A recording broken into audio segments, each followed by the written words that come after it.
Ram just bet the farm on an inline six. The Hurricane 3.0 is the HEMI replacement. The headline, the hero. On paper, it's a rocket. In the real world, early failures and heat complaints say, not so fast. Today, I'm going to earn your trust with receipts, strip the drama from the data, and leave you with a warranty-safe checklist that protects your engine. And yes, we'll do 5-year costs versus a legacy HEMI so you can make a grown-up decision, not a forum decision. Here's the deal. 2 things can be true at once. 1. Hurricane rips. Instrumented tests show the 1500 with Hurricane launching like a full-size sedan. Low 4-second 0 to 60s in the right trims. 2. New powertrains always come with teething issues. We've got software bulletins to smooth shifting and cold start misfires, plus owner threads documenting everything from nuisance CELs to catastrophic losses in Wagoneer applications. The trick is separating anecdote from confirmed, then translating that into habits you can follow on a summer tow without voiding anything. Let's set expectations. You came for bet the farm and early failures. I'll prove both angles and then show the mechanism that explains why some owners sail through thousands of miles while others see warning lights on the first long grade. If that sounds like your kind of truth-first truck content, tap subscribe now so the algorithm keeps sending you the stuff that saves you money.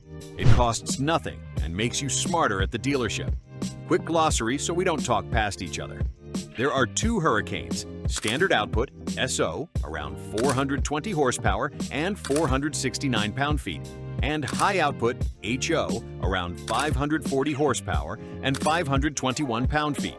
The spicy one in the off-road and premium trims.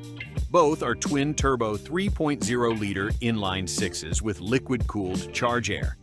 That last bit matters a lot. Now, confirmed issues first. There's a transmission control module reflash to fix low miles bump behavior and wrong gear holds. There's a cold start misfire software update that targets roughness and codes on first fire. Those are not rumors. Those are real service instructions. Translation, calibration maturity was still cooking in early builds. That's not a death sentence for the engine. It's a normal, if annoying, phase 1 of any new architecture. Anecdote bin next. Aggregating owner reports across Ram, Wagoneer, and Jeep communities, you see 3 repeating patterns. 1. Long-grade heat soak with oil creeping into the 240 to 250 degree Fahrenheit range. 2. Low oil pressure warnings at hot idle after a steep pull or a hard shutdown. 3. Sporadic thermostat or coolant valve weirdness, usually batch-specific, not systemic. The outliers are the scary ones, a handful of seized or replaced engines documented on big, heavy SUVs. Are those numbers representative? Nope. Are they impossible to ignore? Also nope. That's why we don't stop at what and go straight into why.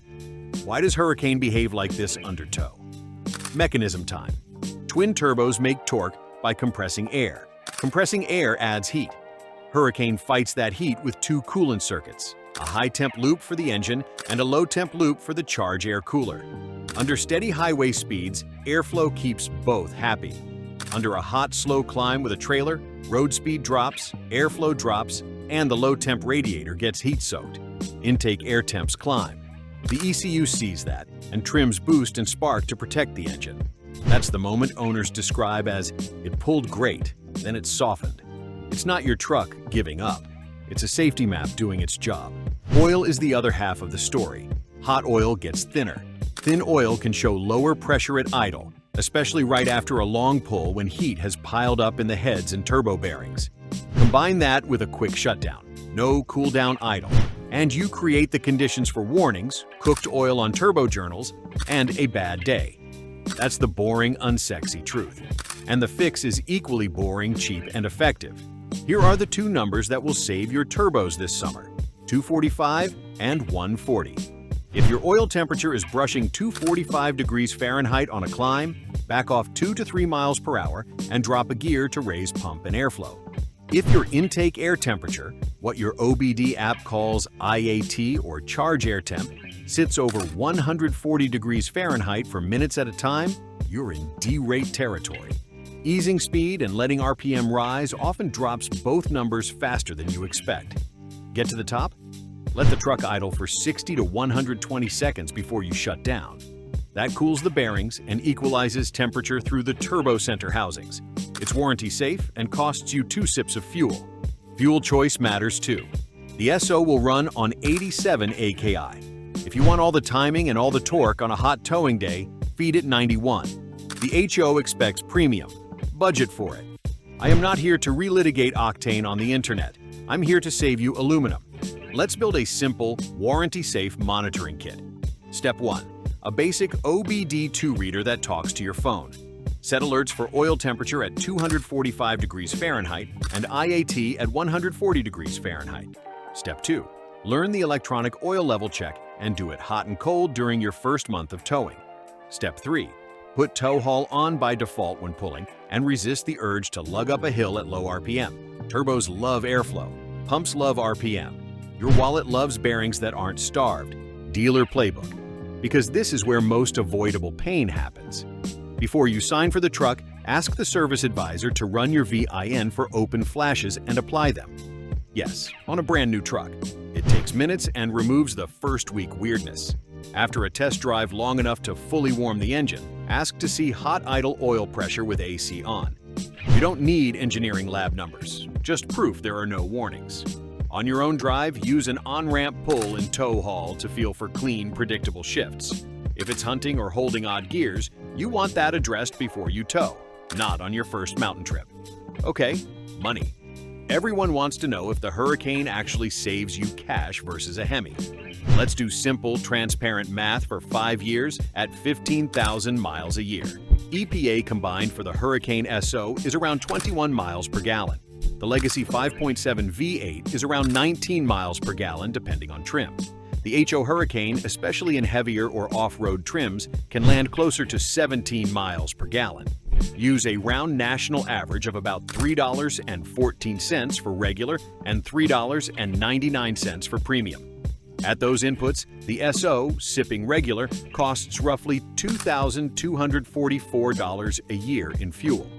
The same SO fed premium all the time is about $2,849. A Hemi on regular is around $2,481. On mid-grade, around $2,867. The HO on premium pencils to roughly $3,500. Over 5 years, an SO mostly on regular can save about $1,180 versus a Hemi running regular. More if your Hemi demanded mid-grade for knock comfort. Flip side, the HO is about $1,000 a year more than a regular fed Hemi because premium is premium. None of this includes payload, tire changes, lift kits, or the price of your right foot. Maintenance risk is where the Hemi crowd digs in. They'll say 2 turbos equals 2 ticking bombs. That's not fair, but it's also not totally wrong to consider. A modern OEM turbo or actuator isn't cheap. Think 4 figures per side if you're out of warranty. You don't have that exposure on a naturally aspirated V8. On the other hand, the Hurricane's torquey curve makes towing at lower throttle possible, and the smoothness of the inline-6 reduces vibration-related wear elsewhere. It's a trade.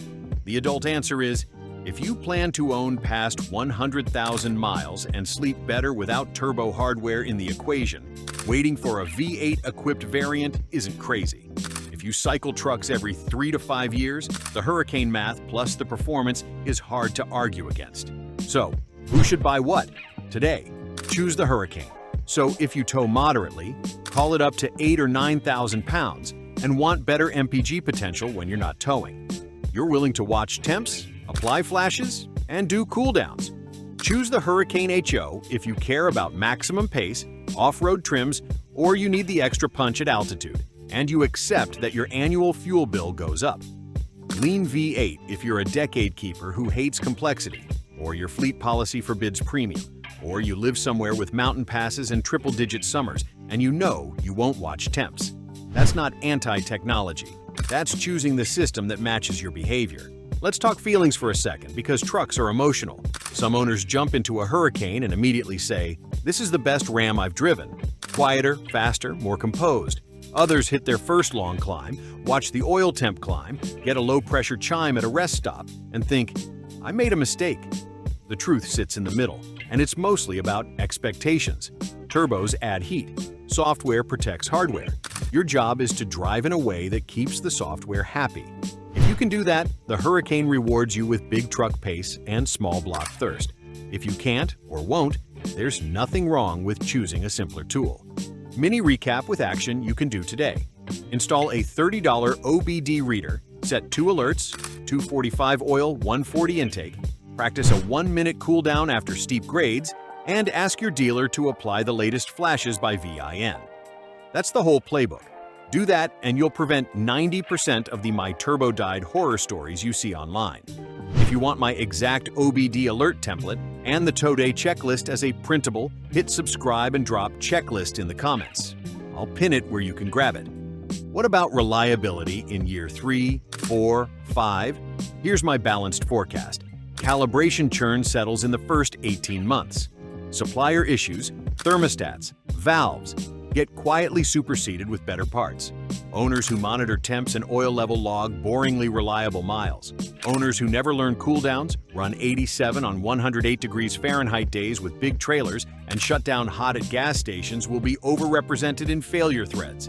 That's not victim blaming. That's pattern recognition after 15 years of watching boosted trucks mature. Performance? Hurricane wins. Efficiency? So can edge the old V8 when you're off trailer and disciplined with octane. Complexity tax? Turbos and auxiliary cooling add parts count and potential out-of-warranty cost. Resale? The market will tell us. But V8 nostalgia plus simplicity usually props up long-tail values. None of these are contradictory. They're the knobs you can dial based on how you actually use your truck.